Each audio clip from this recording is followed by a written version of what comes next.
जय माता दी। आप सभी को बैकुंठ चतुर्दशी की हार्दिक शुभकामनाएं। बैकुंठ चतुर्दशी के दिन भगवान शिव सृष्टि का भार 4 महीने बाद पुनः भगवान विष्णु को सौंप देते हैं। मान्यता है कि इस दिन बैकुंठ लोक के द्वार भी खुले रहते हैं। बैकुंठ चतुर्दशी कार्तिक पूर्णिमा से एक दिन पहले मनाया जाता है। कार्तिक माह के शुक्ल पक्ष की चतुर्दशी तिथि का विशेष महत्व है। इसे बैकुंठ चतुर्दशी कहा जाता है। कार्तिक माह के दौरान शुक्ल पक्ष की चतुर्दशी को भगवान विष्णु के साथ साथ भगवान शिव के भक्तों के लिए भी पवित्र माना जाता है, क्योंकि बैकुंठ चतुर्दशी के दिन श्री हरि विष्णु और भगवान शंकर दोनों की आराधना की जाती है। मान्यता है कि इस दिन श्री हरि विष्णु की पूजा करने पर साधक को बैकुंठ धाम की प्राप्ति होती है और शिव की कृपा से पापों को मुक्ति मिलती है। वाराणसी के अधिकांश मंदिर बैकुंठ चतुर्दशी मनाते हैं और यह देव दिवाली के एक और महत्वपूर्ण अनुष्ठान से एक दिन पहले आता है। वाराणसी के अलावा बैकुंठ चतुर्दशी ऋषिकेश, गया और महाराष्ट्र के कई शहरों में भी मनाई जाती है। तो आइए जानते हैं कि इस साल बैकुंठ चतुर्दशी की तिथि, पूजा मुहूर्त, महत्व और पूजा विधि तथा पौराणिक कथाओं के बारे में। बैकुंठ चतुर्दशी तिथि कार्तिक माह के शुक्ल पक्ष की चतुर्दशी तिथि प्रारंभ होगी 6 नवंबर 2022 दिन रविवार को शाम 4:28 से लेकर कार्तिक माह के शुक्ल पक्ष की चतुर्दशी तिथि की समाप्ति होगी 7 नवंबर 2022 को सोमवार शाम को 4:15 पर। शास्त्रों के अनुसार बैकुंठ चतुर्दशी पर विष्णु जी की पूजा निशीता काल में की जाती है, इसलिए बैकुंठ चतुर्दशी 6 नवंबर को ही मनाई जाएगी। बैकुंठ चतुर्दशी का निशीता काल पूजा मुहूर्त होगा 6 नवंबर 2022 को रात में 11:45 से लेकर 7 नवंबर को 12:37 दोपहर तक। सुबह पूजा का मुहूर्त होगा 6 नवंबर 2022 को प्रातःकाल 11:48 से लेकर दोपहर 12:32 तक। बैकुंठ चतुर्दशी का दिन बहुत महत्वपूर्ण माना जाता है। इस दिन इसलिए विशेष है क्योंकि इस दिन भगवान विष्णु और भगवान शिव दोनों की आराधना की जाती है। शिव पुराण के अनुसार बैकुंठ चतुर्दशी के दिन ही भगवान शिव ने भगवान विष्णु को सुदर्शन चक्र दिया था। धार्मिक मान्यता के अनुसार यदि कोई भक्त इस दिन भगवान विष्णु की 1000 कमल के फूल से पूजा करता है तो उसे बैकुंठ धाम में स्थान प्राप्त होता है। बैकुंठ चतुर्दशी हिंदू महीने के कार्तिक शुक्ल पक्ष की चतुर्दशी तिथि को मनाई जाती है।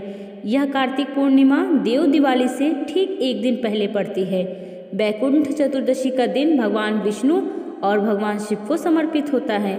आप सबको बता दें कि निश्चित काल यानी कि मध्यरात्रि के दौरान भगवान विष्णु की पूजा की जाती है, जबकि अरुणोदय यानी कि भोर के समय भगवान शिव की पूजा की जाती है।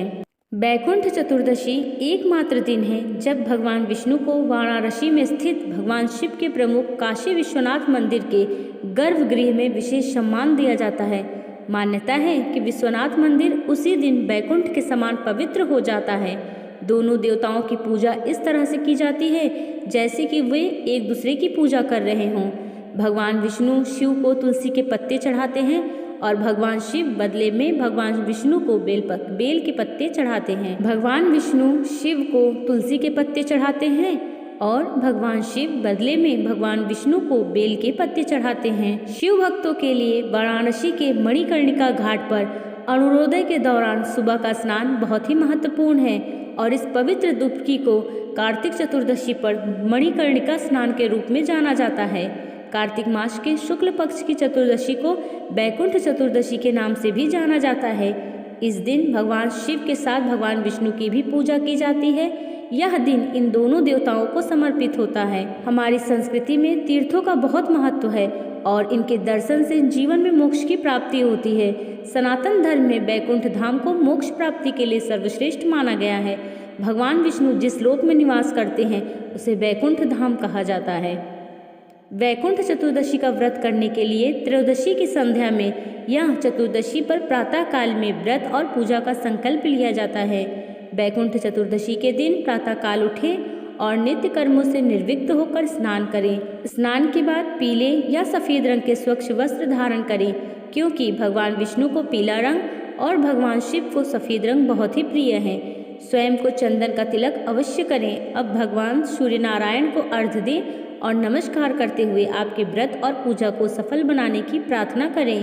अब पूजा करने के लिए सभी सामग्री इकट्ठा करें, उसके बाद पूजा शुरू करें। सबसे पहले पूजा स्थल पर एक चौकी स्थापित करें और इसे गंगा जल छिड़क कर पवित्र कर लें। इसके बाद चौकी पर एक साफ वस्त्र बिछाकर इस पर भगवान विष्णु और भगवान शिव की प्रतिमा या फिर तस्वीर को स्थापित करें।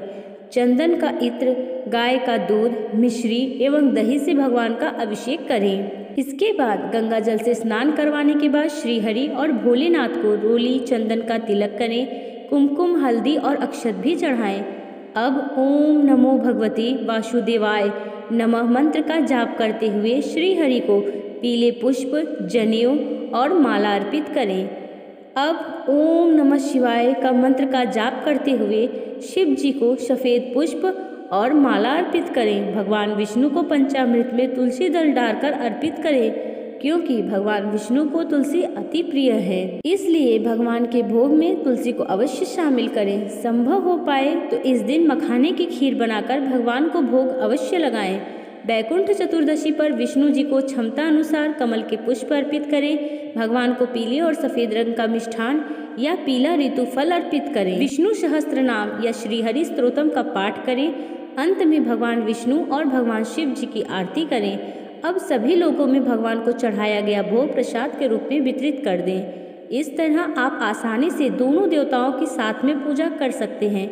यदि आप इनकी अलग अलग पूजा करना चाहते हैं तो निश्चित काल में भगवान विष्णु की पूजा करें और प्रातः काल में भगवान शिव की पूजा करें। वैकुंठ चतुर्दशी के दिन इस व्रत कथा का श्रवण अवश्य करना चाहिए, इससे भक्तों को मोक्ष की प्राप्ति होती है। तो आइए वैकुंठ चतुर्दशी की कथा सुनते हैं। कहते हैं कि वैकुंठ चतुर्दशी के दिन भगवान विष्णु 1000 कमल पुष्पों से पूजा करने वाले मनुष्य को मृत्यु उपरांत मोक्ष मिलता है और इस दिन श्राद्ध और तर्पण का भी विशेष महत्व होता है। मान्यताओं के अनुसार वैकुंठ चतुर्दशी का व्रत रखने से मोक्ष मिलता है और अंत में उसे श्री नारायण के निवास वैकुंठ धाम की प्राप्ति होती है। पौराणिक कथाओं के अनुसार एक बार भगवान विष्णु ने काशी में भगवान शिव को 1000 स्वर्ण कमल के पुष्प अर्पित कराने का संकल्प लिया। भगवान शिव ने विष्णु जी की परीक्षा लेने के लिए अर्पित किए गए सभी पुष्पों में से एक स्वर्ण पुष्प कम कर दिए। ऐसे में भगवान श्री हरि ने विचार किया कि महादेव के पूजन की पूर्ति के लिए 1000 कमल के पुष्प अर्पित कैसे किया जाए। इसके बाद भगवान श्री विष्णु ने सोचा कि मेरी आंखें भी तो कमल के ही समान हैं, मुझे कमल नयन तथा पुंडरीकाक्ष भी कहा जाता है। यह विचार कर भगवान विष्णु ने अपनी कमल समान आंख को शिव जी को अर्पण करना चाहा। विष्णु जी की इस अगाध भक्ति से प्रसन्न होकर देवादिदेव महादेव प्रकट होकर बोले, हे विष्णु, आपके समान संसार में दूसरा कोई मेरा भक्त है ही नहीं।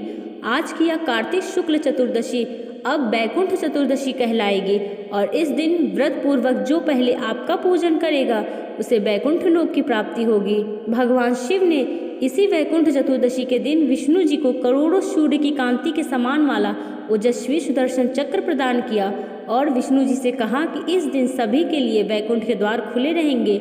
मृत्यु लोक में रहने वाला कोई भी व्यक्ति यदि इस व्रत को करेगा तो वह पृथ्वी लोक के सभी सुखों को भोग कर वैकुंठ धाम को प्राप्त करेगा। आपको हमारे द्वारा दी गई जानकारी अगर अच्छी लगे तो हमारे वीडियो को लाइक, शेयर और सब्सक्राइब ज़रूर करें। ओम नमः शिवाय। ओम विष्णुवे नमः।